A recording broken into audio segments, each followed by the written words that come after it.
హజరత్ మొహమ్మద్ ముస్తఫా మక్బూల్ సల్లల్లాహు అలైహి వసల్లం గారి పుట్టినరోజు.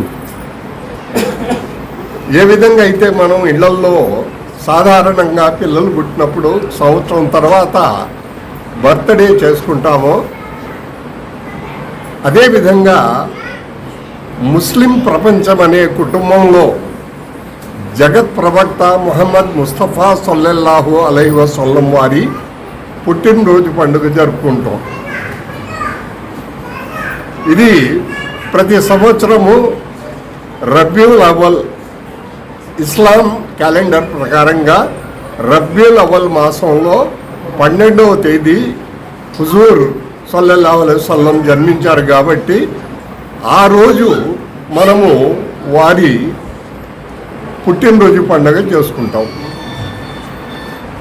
జగత్ ప్రవక్త హజరత్ మొహమ్మద్ ముస్తఫా మక్బూల్ సల్లల్లాహు అలైహి వసల్లం గారి గురించి మనం ఏమీ వారి గురించి పొగడలేము.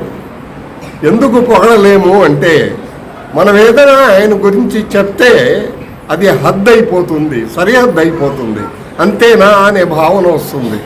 అందుకని ఆయన గురించి ఒక మనిషి అనేవాడు ఎవడూ ఏమి చెప్పలేడు. ఎందుకు చెప్పలేడు అంటే దానికి సాక్ష్యం ఏమిటంటే, ప్రపంచంలో ఇంటర్నేషనల్ లెవెల్లో ఉర్దూ కవిగా ఉన్న మహమ్మద్ అల్లామా ఇక్బాల్ గారు ఒక షేర్ అంటే ఒక శ్లోకం చెప్పారు.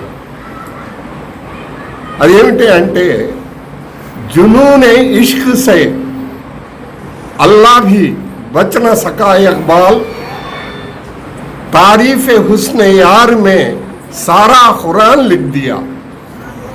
అంటే భగవంతుడే ప్రవక్త గారి గొప్పతనం గురించి ఖురాన్లో ప్రకటించారు.